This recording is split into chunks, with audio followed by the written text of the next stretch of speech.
Si le secteur de l'agroalimentaire est le deuxième employeur industriel de France, il n'en reste pas moins représenté en Bourgogne-Franche-Comté, notamment dans la production laitière, sa transformation et la filière fromagère qui en découle. Alors, au niveau de l'industrie de transformation laitière, donc on se distingue de l'amont agricole, toutes les entreprises en transformation, c'est un petit peu plus de 270 entreprises sur le territoire Bourgogne-Franche-Comté qui vont employer plus de 5000 personnes et c'est, que ce soit en termes d'effectifs ou de chiffre d'affaires, la filière agroalimentaire la plus importante de notre grande région.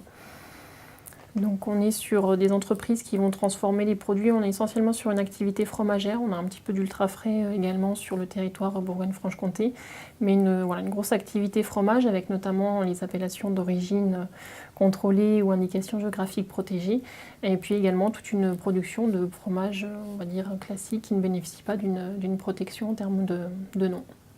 Un secteur qui, tant en termes de chiffre d'affaires que d'effectifs, tend à se rapprocher du secteur de la viande. Alors la transformation fromagère, ça va être le secteur le plus important au niveau de la Bourgogne-Franche-Comté en termes de chiffre d'affaires, puisque ce secteur représente 35% du chiffre d'affaires de l'industrie alimentaire Bourgogne-Franche-Comté.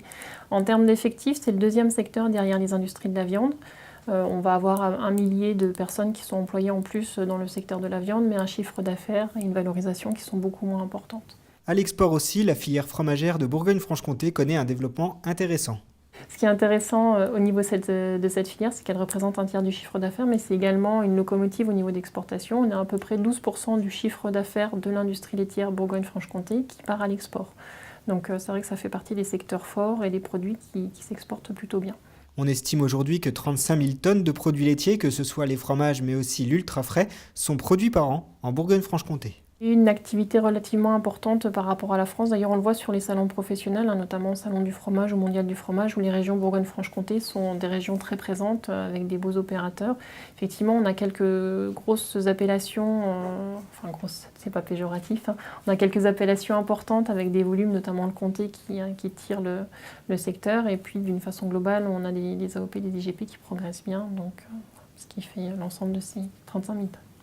On notera aujourd'hui qu'une dizaine de fromages de Bourgogne-Franche-Comté ont soit une AOP, soit une IGP, des signes de qualité, mais aussi d'origine. Ça sécurise les emplois, mais pour l'entreprise, c'est aussi une garantie. Aujourd'hui, le consommateur est à la recherche de réassurance sur ce qu'il consomme. Et les appellations, on est sûr du lieu où est fabriqué le fromage et on est sûr de l'origine des matières premières. Donc c'est vrai que c'est une vraie préoccupation aujourd'hui. D'ailleurs, l'origine des produits laitiers en tant qu'ingrédient va être obligatoire sur tous les produits bientôt. Mais les appellations d'origine sont dispensées parce qu'elles ont déjà des cahiers des charges qui intègrent cette contrainte. C'est une façon de valoriser toute cette démarche. C'est une façon d'être reconnu et d'être devenir avec ces logiques finalement de marque collective, puisqu'une AOP c'est une marque collective, c'est une segmentation qui se fait au niveau des rayons et un fromager aujourd'hui a besoin d'avoir un comté, a besoin d'avoir un Morbier, un Époisse, demain un Brillat-Savarin ou un Sous-Maintrin. Donc il y a une vraie aide, un vrai plus en termes de commercialisation pour ces fromages-là.